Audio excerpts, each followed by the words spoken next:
नमस्कार दोस्तों, संदीप यादव जी के गुरु यूट्यूब चैनल में आपका स्वागत है। दोस्तों बिल्कुल जीरो लेवल से शुरू कर रहे हैं और शुरुआत में अपन राजस्थान की ज्योग्राफी से कर रहे हैं, क्योंकि फ़िलहाल राजस्थान बेसेज 2-3 एग्ज़ाम आपके सामने हैं। रिट है, पटवार है, पुलिस है, अभी ग्राम सेवक की भी आने की संभावना है, जैसे कि आप सुन रहे हैं। तो यहाँ से मैं सिर्फ एक लाइन में यही बताना चाहूँगा कि अब अपन फुली क्लास डालेंगे, छोटी छोटी क्लासेस नहीं डालेंगे, लेंदी क्लास डालेंगे, डीपली मैटर डालेंगे, एक एक बात को समझाएंगे। आपसे इतना ही अनुरोध है कि आप इस चैनल को सब्सक्राइब कर लें और शेयर ज़रूर करें। क्लियर दोस्तों? तो देखिए दोस्तों, आज की जो अपनी क्लास है उसमें अपन राजस्थान का एक सामान्य परिचय पढ़ने वाले हैं, क्योंकि बेसिक इंट्रोडक्शन ऑफ राजस्थान से भी क्वेश्चन बहुत सारे पूछे जाते हैं। अब देखिए दोस्तों, बेसिक इंट्रोडक्शन ऑफ राजस्थान, इस क्लास को मैंने 2 भागों में बांटा है। सबसे पहले अपन पढ़ेंगे राजस्थान की स्थिति, विस्तार, आकार, नामकरण। ये 3 पॉइंट्स हैं, ये आज की क्लास में पढ़ने वाले हैं। तो सबसे पहले आपको क्लास की शुरुआत में ये पता चलना चाहिए कि आज की क्लास में हम पढ़ने वाले क्या हैं। क्लियर? फिर देखो, नेक्स्ट जो क्लास होगी उसमें पढ़ेंगे प्रशासनिक इकाइयाँ, प्रशासनिक संरचना राजस्थान की, और राजस्थान की प्रशासनिक संरचना में राजस्थान की प्रशासनिक स्थिति क्या है, राजस्थान की सीमाएं हैं, राजस्थान के ज़िले हैं और राजस्थान में संभागीय व्यवस्था, ये अपन दूसरी क्लास में पढ़ेंगे। तो ये बात भी आपको क्लियर होगी कि बेसिक इंट्रोडक्शन ऑफ राजस्थान में हम क्या पढ़ने वाले हैं और उसको कितने भागों में बांट के पढ़ने वाले हैं और कौन कौन से टॉपिक पढ़ने वाले हैं। तो ये दोस्तों शुरुआत करते हैं आज की क्लास का। सबसे पहले राजस्थान की स्थिति एवं विस्तार, सुनना ध्यान से। किसकी बात कर रहे हैं? राजस्थान की स्थिति एवं विस्तार। अब देखिए दोस्तों, राजस्थान की स्थिति एवं विस्तार को लेकर जब भी एग्जामिनर बात करता है तो वो 2 पॉइंट व्यू पे बात करता है। एक तो विश्व के संदर्भ में और एक भारत के संदर्भ में। एक तो किसके संदर्भ में? विश्व के संदर्भ में पूछता है। अब देखिए, अपन दोनों चीज़ों का जवाब देते हैं, विश्व के संदर्भ में भी पढ़ेंगे और भारत के संदर्भ में भी पढ़ेंगे। तो यहाँ पढ़ेंगे तो कुछ बातें इसकी भी आपके सामने निकल के आएंगी। अब आपको पता है कि अपना जो राजस्थान है वो कौन से देश में स्थित है? भारत में स्थित है। क्लियर? और आपसे भारत के संदर्भ में पूछेगा कि भारत की कौन सी दिशा में स्थित, विश्व के संदर्भ में पूछेगा कि अपना भारत है ये कौन से महाद्वीप में स्थित है, तो आप क्या कहोगे? एशिया महाद्वीप में। कौन से महाद्वीप में? एशिया महाद्वीप में। क्लियर? तो अपना राजस्थान है वो भारत में और भारत स्थित है एशिया महाद्वीप में। अब राजस्थान की स्थिति आपसे भारत के संदर्भ में पूछता है, तो यहाँ से देखिए ध्यान से, ये आपके सामने अपने भारत का मानचित्र है। क्लियर? आपको साफ साफ शब्दों में दिखाई दे रहा है। एक एक चीज़ को समझना, यहाँ से कई क्वेश्चन आएंगे निकल के आपके सामने। अब देखिए, पहला क्वेश्चन आपसे पूछा, देखो आपने पढ़ा होगा कि राजस्थान है वो क्षेत्रफल की दृष्टि से एक विशाल राज्य है और राजस्थान की तुलना मैं भारत के किसी भी राज्य से नहीं कर सकता हूँ क्षेत्रफल की दृष्टि से, क्योंकि ये क्षेत्रफल की दृष्टि से सबसे बड़ा राज्य है। लेकिन यदि मैं विश्व के संदर्भ में बात करता हूँ, राजस्थान विश्व के 108 देशों से क्षेत्रफल की दृष्टि से या तो बड़ा है या उनके बराबर है। क्लियर? और राजस्थान है, इसका यदि क्षेत्रफल की लेकर बात करता है, क्षेत्रफल, तो आप जानते हैं दोस्तों, राजस्थान के क्षेत्रफल को लेकर 2 तरह की बातें करता है। एक तो वर्ग किलोमीटर को लेकर और एक बात करता है वर्ग मील को लेकर। क्लियर? दोनों जवाब आपको पता होना चाहिए। तो यदि राजस्थान का क्षेत्रफल वर्ग किलोमीटर में पूछता है तो 3,42,239 वर्ग किलोमीटर। क्लियर? और यदि यही बात आपसे वर्ग मील में पूछता है, आप क्या कहोगे? 139.6 वर्ग मील। तो कभी कभी इसको ऐसे भी लिख देता है 140 वर्ग मील। क्लियर? तो यदि ऑप्शन में ये ना मिले, क्लियर, तो आपको क्या मिलेगा? ये मिलेगा। अब देखिए दोस्तों, अपना जो राजस्थान है ये विश्व के कुल क्षेत्रफल के, विश्व के कुल क्षेत्रफल, और आपको पता है विश्व का कुल क्षेत्रफल कितना है? 510 वर्ग किलोमीटर। अपनी पृथ्वी है, संपूर्ण पृथ्वी का क्षेत्रफल कितना है? 510, 100, 500 वर्ग किलोमीटर। अपना राजस्थान है ये विश्व के कुल क्षेत्रफल के कितने प्रतिशत भाग पर फैला हुआ है? 0.067% भाग पर। ध्यान से सुनना, राजस्थान विश्व के संपूर्ण क्षेत्रफल के कितने प्रतिशत भाग पर फैला हुआ है? 0.067। क्लियर? यहां संपूर्ण का मतलब स्थल मंडल और जल मंडल दोनों को काउंट किया गया है। लेकिन यदि क्वेश्चन को थोड़ा सा ऐसे पूछ ले कि राजस्थान है वो विश्व के कुल स्थल मंडल के कितने प्रतिशत भाग है? यदि स्थल मंडल, आपको पता है कि अपनी जो संपूर्ण पृथ्वी है उसके 71% भाग पर तो क्या है? जल है, और लगभग 29% भाग पर क्या है? स्थल है। क्लियर? अप्रोक्सीमेटली यहां पर आपसे केवल स्थल मंडल के बारे में पूछे तो राजस्थान विश्व के कुल स्थल मंडल की कितने प्रतिशत भाग पर फैला हुआ है? तो आप क्या कहोगे? 0.24% भाग पर। यदि संपूर्ण पूछता है 0.067। बात समझने की है यहाँ से। क्लियर? क्योंकि आगे आगे एग्जामिनर क्वेश्चन इसी तरह से आपसे पूछेगा।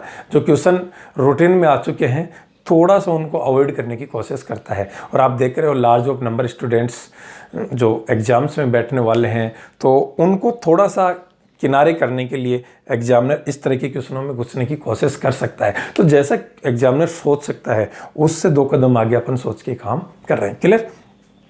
केवल स्थल मंडल की बात करता है तो आप क्या कहोगे? 0.24% भाग पर फैला हुआ है। अब देखिए दोस्तों, भारत के संदर्भ में राजस्थान की स्थिति देख रहे थे तो राजस्थान है वो यहाँ स्थित है। ये भारत का नॉर्थ है, उत्तर है, ये साउथ यानी कि दक्षिण, ये ईस्ट पूरब, और ये वेस्ट पश्चिम, और ये जो डायरेक्शन है ये है उत्तर पश्चिम। क्लियर? तो स्थिति की बात कर रहे थे। राजस्थान है वो भारत की कौन सी दिशा में स्थित है? उत्तर पश्चिम दिशा में स्थित है। अपन ने देखा था कि राजस्थान क्षेत्रफल की दृष्टि से भारत का सबसे बड़ा राज्य है। लेकिन एग्जामिनर यहाँ से क्वेश्चन पूछता है कि राजस्थान क्षेत्रफल की दृष्टि से सबसे बड़ा राज्य है वो कब बना? यहाँ से क्वेश्चन पूछ सकता है। तो दोस्तों आप ध्यान रखना, 1 नवंबर 2000 को मध्य प्रदेश का विघटन हुआ था और छत्तीसगढ़ नया राज्य बना था।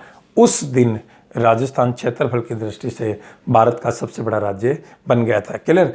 और आपसे पूछे कि राजस्थान है वो संपूर्ण भारत के कुल क्षेत्रफल के कितने प्रतिशत भाग पर? बहुत इजी सा क्वेश्चन है।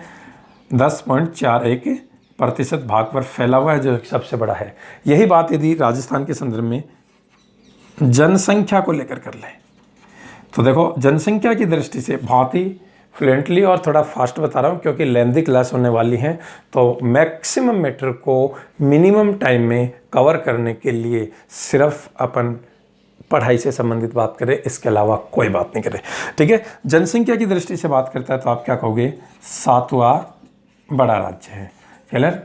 दोस्तों 2011 की जनगणना के समय राजस्थान 8वां बड़ा राज्य था, लेकिन 2 जून 2014 को जब आंध्र प्रदेश का विघटन हुआ, तेलंगाना एक नया राज्य बना, तो आंध्र प्रदेश की जनसंख्या डिवाइड होने के बावजूद राजस्थान है वो 1 नंबर ऊपर आ गया और राजस्थान आ गया 7 नंबर पे।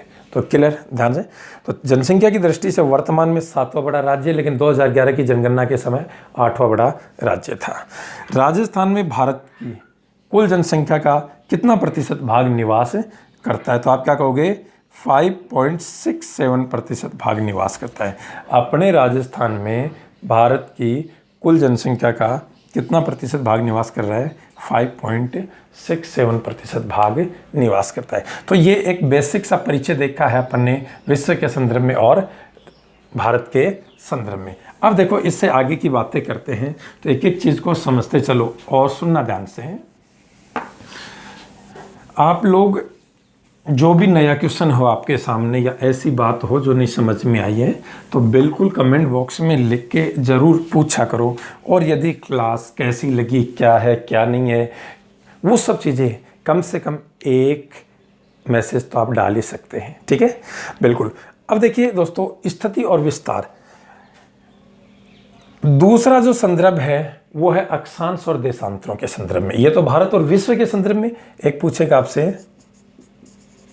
अक्षांश व देशांतरों के संदर्भ में।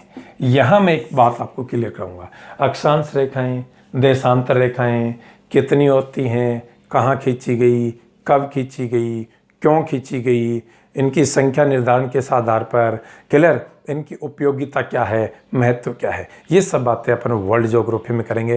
राजस्थान ज्योग्राफी में फैक्ट कंटेंट के ऊपर ध्यान देना है फिलहाल। हाँ बिल्कुल, जल्दी वर्ल्ड ज्योग्राफी लेके आऊँगा, उसमें फिर एक बड़ी क्लास इसमें हम सब चीज़ों को समझने की कोशिश करेंगे। तो यहाँ पे मैं फैक्ट पे बात कर रहा हूँ। तो राजस्थान की स्थिति विस्तार किसके संदर्भ में, अक्षांश और देशांतरों के संदर्भ में। तो दोस्तों इस तरह से आपके सामने एक विश्व का मानचित्र होता है। तो जब मानचित्र आपके सामने होता है, सीधा मानचित्र, तो उसका टॉप वाला जो डायरेक्शन होता है वो नॉर्थ होता है, यानी कि उत्तर, just opposite south, right hand हमेशा east, opposite west. 4 major direction, 4 प्रधान दिशाएं दिख रही हैं। इनमें से पूर्व से पश्चिम की ओर या पश्चिम से पूर्व की ओर मानचित्र के बीचों बीच खींची गई एक रेखा होती है जिसे कहते हैं अपन 0 डिग्री अक्षांश रेखा, या इसे अपन कहते हैं भूमध्य रेखा, या इसे अपन कहते हैं विषुवत रेखा। इस 0 डिग्री अक्षांश रेखा ने हमारी पृथ्वी को 2 समान भागों में बांट दिया। ये उत्तरी अक्षांश और ये दक्षिणी अक्षांश। अब एग्जामिनर का यहाँ से राजस्थान के संदर्भ में पहला जो क्वेश्चन पुटअप होता है वो ये होता है कि राजस्थान की अक्षांशीय स्थिति, कौन सी स्थिति पूछा, अक्षांशीय स्थिति पूछा। तो दोस्तों अपना राजस्थान ये है, तो आप क्या कहोगे यहाँ पर कि राजस्थान है वो उत्तरी अक्षांश, और गोलार्ध, ग्लोब के संदर्भ में पूछे तो उत्तरी गोलार्ध में स्थित है। इसी तरह से एक रेखा आप देखोगे इस तरह से खींची होती है जिसे कहते हैं अपन 0 डिग्री देशांतर रेखा, या इसे अपन कहते हैं ग्रीनविच रेखा। इस 0 डिग्री अक्षांश रेखा ग्रीनविच रेखा के राइट हैंड में ये पूर्वी देशांतर और ये पश्चिमी देशांतर। तो अपना राजस्थान कौन से देशांतर में स्थित है, पूर्वी देशांतर में। बिल्कुल फैक्ट बताया है मैंने, ज़्यादा नहीं समझाया। इसको बहुत ज़्यादा समझने के लिए थोड़ा सा इंतजार करना पड़ेगा, वहाँ पे इसकी उपयोगिता बहुत ज़्यादा बढ़ जाएगी अक्षांश और देशांतर रेखाओं की। रिट लेवल को ध्यान में रखते हुए वहाँ पे मैं चीज़ें जल्दी पढ़ाने वाला हूँ। तो यहाँ से आपसे कॉमन में पूछा गया है कि भैया राजस्थान की अक्षांशीय और देशांतरीय स्थिति बताइए। कॉमन पूछा गया तो आप कह सकते हैं राजस्थान उत्तरी पूर्वी गोलार्ध में या उत्तरी पूर्वी अक्षांश व देशांतरों में स्थित है। क्लियर। स्थिति के बाद आपसे बात करता है विस्तार को, राजस्थान का अक्षांशीय विस्तार। समझना यहाँ से भी क्वेश्चन बहुत ज़्यादा पूछा जाएगा और लगभग हर एग्जाम में राजस्थान के अक्षांशीय और देशांतरीय विस्तार से संबंधित एक क्वेश्चन पूछ लिया जाता है। क्लियर। इस बात को अपन समझने की कोशिश करते हैं।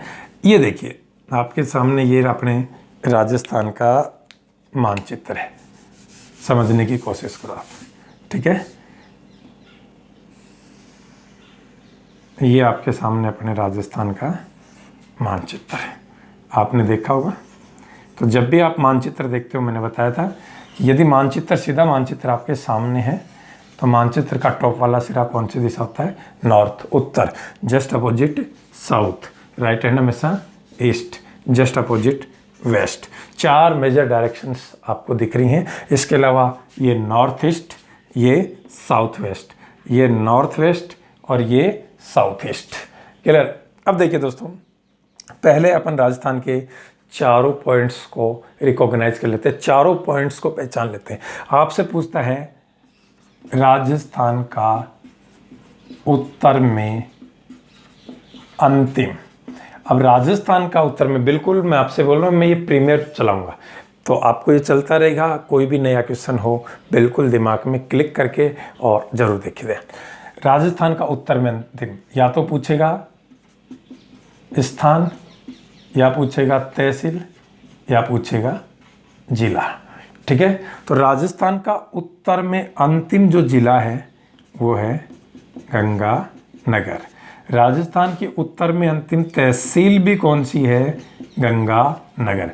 दोनों चीज क्लियर। आपसे पूछा राजस्थान का उत्तर में अंतिम जिला गंगानगर, तहसील गंगानगर, स्थान पूछेगा तो ये देखिए कोणा गांव। तो 3 क्वेश्चन पुटअप हो चुके हैं, चौथा क्वेश्चन बनता नहीं है, तीनों के जवाब आपने दे दिए। जिस तरह से नॉर्थ के बारे में पूछा, सेम थिंग आपसे साउथ के बारे में पूछेगा कि राजस्थान का दक्षिण में अंतिम। अब राजस्थान का दक्षिण में अंतिम वही पूछेगा, स्थान पूछेगा, तहसील पूछेगा और जिला। तो राजस्थान का दक्षिण में अंतिम जो जिला है वो है बांसवाड़ा। क्लियर। राजस्थान की दक्षिण में अंतिम तहसील है वो है कुशलगढ़। और राजस्थान का दक्षिण में अंतिम स्थान, ये पॉइंट है, ये कौन सा गांव है? तो क्या कहोगे? बोरकुंड गांव। यहां पे एक बात समझने की कोशिश करना। एक शब्द आप सुनते हैं बोरखेड़ा, ध्यान से ना, बोरखेड़ा भी कहाँ है? बांसवाड़ा में। और ये भी पर्टिकुलर किसी न किसी क्वेश्चन का आंसर है और यहाँ से भी पूछा जाता है। तो ध्यान रखना, बोरकुंड राजस्थान का दक्षिण में अंतिम पॉइंट है, अंतिम स्थान है, और बोरखेड़ा ये भी बांसवाड़ा में है और यहाँ पर बना हुआ है माही बजाज सागर बांध। क्लियर। तो बोरकुंड और बोरखेड़ा के बारे में आपको कंफ्यूज नहीं होना है। इसी तरह से आपसे पूर्व से पूछा कि भैया राजस्थान का पूर्व में अंतिम, वही 3 क्वेश्चन है इसके, जिला, तहसील, गांव। तो राजस्थान का पूर्व में अंतिम जिला पूछा तो क्या बताया? धौलपुर। आपसे राजस्थान के पूर्व में अंतिम तहसील पूछी, तहसील क्या बताया? राजा खेड़ा तहसील। और राजस्थान का पूर्व में अंतिम गांव सिलाना गांव। कौन सा गांव? सिलाना। जस्ट अपोजिट में आ गया, पश्चिम में। वही क्वेश्चन, राजस्थान का पश्चिम में अंतिम। अब राजस्थान का पश्चिम में अंतिम, यदि आपसे जिला पूछता है तो कौन सा जिला है? जैसलमेर। तहसील पूछता है सम, और अंतिम पॉइंट गांव स्थान पूछता है तो कटरा गांव। तो ये 4 पॉइंट्स पर स्थित 4 मेजर डायरेक्शंस आपने देख ली, 4 मेजर पॉइंट्स आपने देख लिए। क्लियर। अब देखिए दोस्तों, क्वेश्चन पूछता है उत्तर से दक्षिण राजस्थान की लंबाई। तो उत्तर से दक्षिण राजस्थान की लंबाई है वो कितनी है? तो आपका जवाब क्या रहेगा? 826 किलोमीटर। कितनी है? 826। इसी तरह से आपसे पूछता है राजस्थान की पूर्व से पश्चिम चौड़ाई, ये है 869 किलोमीटर। दोनों चीज़ें हैं, इनमें टाइम नहीं लगा सकते ज़्यादा, आगे बहुत सारा मैटर है जहां अपन को बहुत ही डीपली और इजीली भी समझना। हालांकि ये भी पूरा डीपली चल रहे हैं एक एक पॉइंट्स को लेकर। अब देखो यहाँ से क्वेश्चन पूछा उत्तर से दक्षिण लंबाई, पूर्व से पश्चिम चौड़ाई। जब अपन north point, south point, east point, west point को आपस में मिलाते हैं तो ये राजस्थान का मिड पॉइंट है। तो आपसे पूछता है कि राजस्थान का मध्य बिंदु, राजस्थान का मध्य बिंदु है वो कौन से जिले में है? तो जिला पूछा तो आपने क्या बताया? नागौर। और नागौर में मकराना के पास। और मकराना के पास गांव है लामपोलाई। क्या, कौन सा गांव है? लामपोलाई गांव। यदि गांव पूछता है तो ध्यान रखना, राजस्थान का मध्य बिंदु कौन से जिले में है? नागौर जिले में। ठीक है। और नागौर में कौन सा गांव है? मकराना गांव है। और मकराना गांव में, सॉरी, मकराना के पास कौन सा गांव है? लामपोलाई गांव है। क्लियर। तो ये चीज़ें समझना, यहाँ से पूछता है। अच्छा, अब देखिए दोस्तों, यहाँ से ये चीज़ें मैंने आपको बता दी हैं, आपने नोट कर लिया होगा। अब राजस्थान की आकृति को लेकर क्वेश्चन पूछ लेता है। तो यहाँ पर आकार की बात कर रहे हैं ना, और इसी में से सारे क्वेश्चंस निकल के आएंगे, समझने की कोशिश करते चलो। तो ये चीज़ें आपने देख ली हैं। अब देखिए आगे की बात करते हैं। जब आप चारों पॉइंट्स को मिला देते हो तो राजस्थान की आकृति कुछ इस तरह से दिखाई देती है। और आकार या आकृति को लेकर बात करता है तो कैसी है, विषम कोणीय चतुर्भुज के समान, या इसे कहा गया है पतंगाकार। क्या कहा गया है, पतंगाकार। टी.एच. हेडले ने सबसे पहले राजस्थान की आकृति को किस तरह की बताई थी, विषम कोणीय चतुर्भुज के समान। किसने, टी.एच. हेडले ने। क्लियर। अब देखिए दोस्तों, सबसे पहले राजस्थान के अक्षांशीय विस्तार, अक्षांशीय विस्तार को लेकर क्वेश्चन पूछता है। तो देखिए पहला क्वेश्चन, राजस्थान का अक्षांशीय विस्तार, लिखते चलो आप, राजस्थान का अक्षांशीय विस्तार राजस्थान की किस दिशा से शुरू होता है।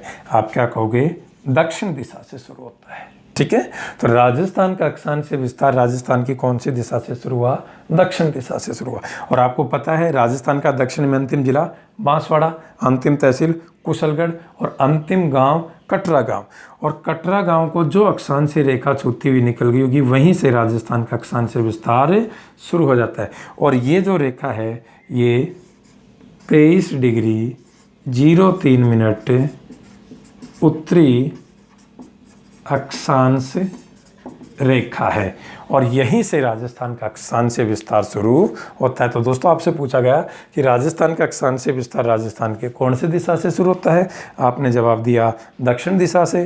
फिर पूछा गया कौन सी रेखा से, 23 डिग्री 03 मिनट उत्तरी अक्षांश रेखा से शुरू होता है। यहाँ से शुरू होकर और राजस्थान का अक्षांशीय विस्तार यहाँ तक है, यानी कि कोणा गांव के इस अंतिम छोर तक है। क्लियर। और ये रेखा कितने डिग्री एंगल पर है, 30 डिग्री 12 मिनट उत्तरी अक्षांश रेखा।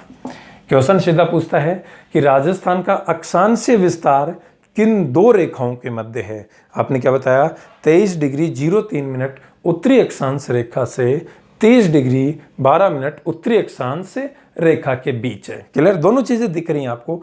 इनके बीच राजस्थान का कुल अक्षांशीय विस्तार, कुल अक्षांशीय विस्तार कितना है, तो इनके बीच का अंतराल निकाल लो। 23-3 से 30-12 के बीच का डिफरेंस निकालो, अंतराल निकालोगे कितना निकल कर आएगा, 7 डिग्री 9 मिनट।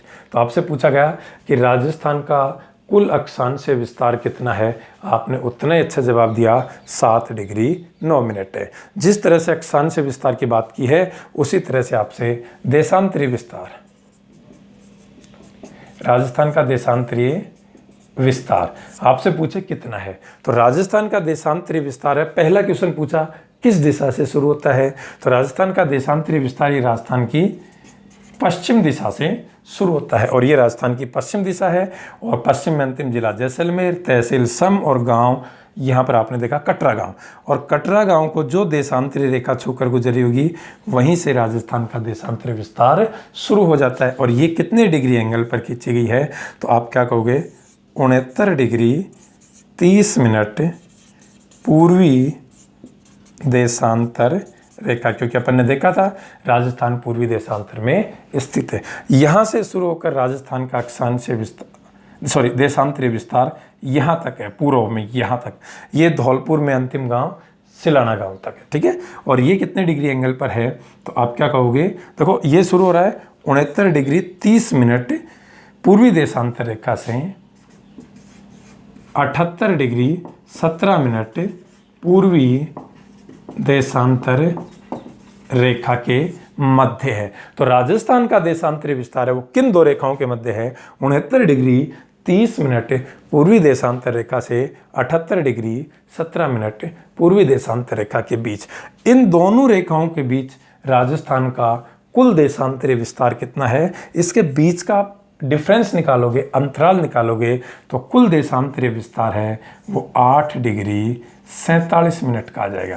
तो राजस्थान का कुल देशांतरीय विस्तार 8 डिग्री 47 मिनट, कुल अक्षांशीय विस्तार 7 डिग्री 9 मिनट। क्लियर। यहाँ से जो पूछे जाने वाले क्वेश्चन थे मैक्सिमम क्वेश्चन, इसके अलावा क्वेश्चन आप बनाने की कोशिश भी करोगे तो वो क्वेश्चन यहाँ से नहीं बनेगा। ठीक है, अब देखिए, आज की जो क्लास की बातें थी उसमें से अपन ने स्थिति विस्तार की बात की है, आकार की बात की है, और अब बात करेंगे राजस्थान के नामकरण की। ठीक है, नामकरण। यदि मैं सबसे प्राचीन समय की बात करूं, नामकरण को लेकर सबसे प्राचीन बात करूं, तो मैं ऋग्वेद की बात करूंगा। क्लियर? ऋग्वेद में राजस्थान के इस क्षेत्र को किस नाम से संबोधित किया गया है? तो आप क्या कहोगे? ब्रह्मवर्त। तो समझना पहली बात, ऋग्वेद में अपने राजस्थान के इस क्षेत्र को किस नाम से संबोधित किया गया है? ब्रह्मवर्त के नाम से संबोधित किया गया है। ठीक है, इसके बाद देखो, आपने नाम सुना होगा वाल्मीकि ऋषि वाल्मीकि जी। क्लियर? इन्होंने वेदों को भी लिखा और साथ ही साथ इन्होंने रामायण को भी लिपिबद्ध रूप से लिखा था वाल्मीकि ऋषि ने। और वाल्मीकि ऋषि ने अपने इस क्षेत्र के लिए मरुकांतरा शब्द का प्रयोग किया। सीधा क्वेश्चन पूछता है कि राजस्थान के लिए मरुकांतरा शब्द का प्रयोग किसने किया था? वाल्मीकि ने किया था। क्लियर दोस्तों? आपने एक नाम सुना होगा सिरोही जिले में वसंतगढ़ शिलालेख का। ठीक है, जो 625 ईसा पूर्व लिखा हुआ है, वसंतगढ़ शिलालेख।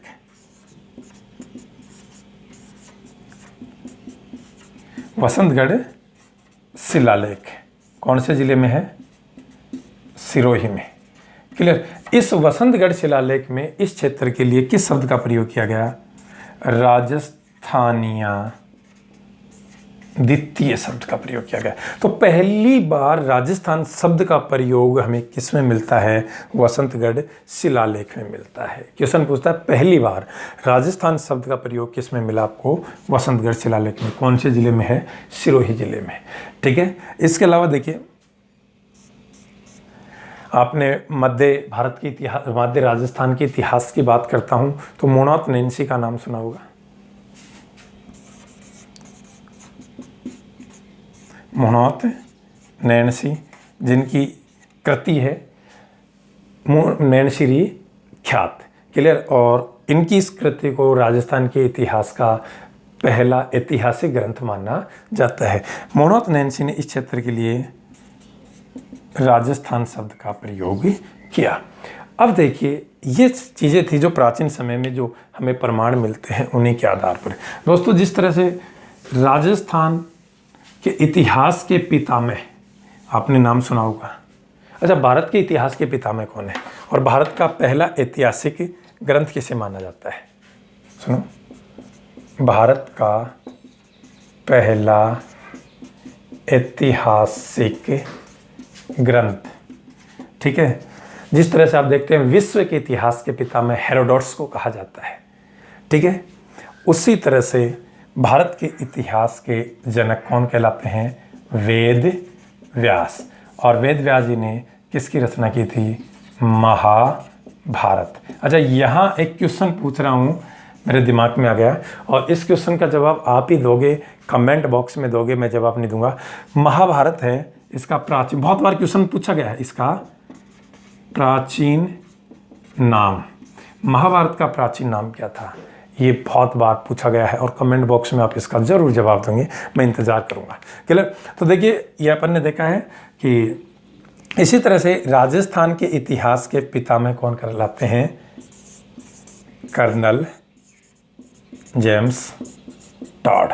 और कर्नल जेम्स टॉड की एक पुस्तक है जिसका नाम है the annals and antiquities of Rajasthan. और उस पुस्तक में इन्होंने इस क्षेत्र के लिए राजस्थान या रायथान शब्दों का प्रयोग किया। रायथान, रजवाड़े।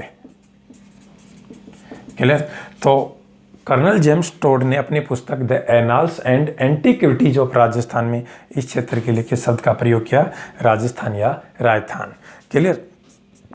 अब देखिए, इसी तरह से आपने पढ़ा होगा कि 1800 ईस्वी में अपने इस क्षेत्र के लिए, ये भी क्वेश्चन है, मैं चलो बना देता हूँ क्वेश्चन, आप जवाब देना। आप 1800 ईस्वी में अपने इस क्षेत्र के लिए राजपूताने शब्द का प्रयोग किसने किया? आप कमेंट बॉक्स में जवाब देना। अपने इस क्षेत्र के लिए राजपूताना शब्द का प्रयोग सबसे पहले 1800 ईस्वी में किसने किया था मैं बता देता हूँ। उन्हीं के मित्र थे विलियम फ्रैंकलिन, जिन्होंने ये पुस्तक लिखी थी, क्लियर। और उसी पुस्तक में यहाँ पर राजपूताना शब्द का नाम लिया गया उस व्यक्ति द्वारा, क्योंकि पुस्तक का नाम लूँगा तो उसी पुस्तक में उस व्यक्ति का नाम भी समाहित है। इसलिए तो आप यहाँ से जवाब देना 1800 ईस्वी में अपने राजस्थान के लिए राजपूताना शब्द का प्रयोग किसने किया था, क्लियर। ये भी कमेंट बॉक्स में 2-3 क्वेश्चन होते हैं जो आपको देने होंगे कमेंट बॉक्स में हर क्लास में। अब देखो इसके बाद आज़ादी के बाद की बात करता हूँ, ठीक है। ये तो बहुत ही मोटी मोटी बातें थी, आप समझो। यहाँ से क्वेश्चन रेयर केस में उठ जाता है, रेयर केस में उठ जाता है, लेकिन अभी जो बता रहा हूँ ना वहाँ से क्वेश्चन अक्सर उठता है कि आज़ादी के बाद राजस्थान के एकीकरण के कौन से चरण में पहली बार राजस्थान शब्द का प्रयोग किया गया था? तो आप क्या कहोगे? दूसरे चरण में। और दूसरे चरण में 25 मार्च 1948 को राजस्थान संघ या पूर्व राजस्थान संघ शब्द का, तो इसमें शब्द क्या गया था? राजस्थान। तो इस तरह से देखो, ध्यान से सुनना। आज़ादी के बाद पहली बार राजस्थान शब्द का प्रयोग है वो राजस्थान की एकीकरण के दूसरे चरण में 25 मार्च 1948 को पूर्व राजस्थान संघ के नाम से एक संघ बनाया गया था, ठीक है। इसके बाद देखो संवैधानिक दृष्टि से, संवैधानिक दृष्टि से अपने राजस्थान का नाम राजस्थान कब पड़ा? संवैधानिक दृष्टि से यदि पूछे तो आप कहोगे 26 जनवरी 1950। 26 जनवरी 1950 को औपचारिक रूप से अपने राजस्थान का नाम राजस्थान स्वीकार कर लिया गया था और इसे एक राज्य का, ठीक है। तो औपचारिक रूप से संविधान में राजस्थान नाम कब स्वीकार किया गया था? 26 जनवरी 1950 को, क्लियर। और राजस्थान का वर्तमान स्वरूप है वो कब आया था आपके सामने? 1 नवंबर 1956 को। कब आया था? 1 नवंबर 1956। देखो आप आए हुए क्वेश्चंस, क्योरीज, अभी क्वेश्चन सेशन लेके आऊँगा, इसके जस्ट बाद ही क्वेश्चन सेशन चलेगा भी, ठीक है। तो उन सब चीज़ों के माध्यम से ये जो 3 टॉपिक्स हैं यहाँ से कोई क्वेश्चन रहने वाला नहीं है,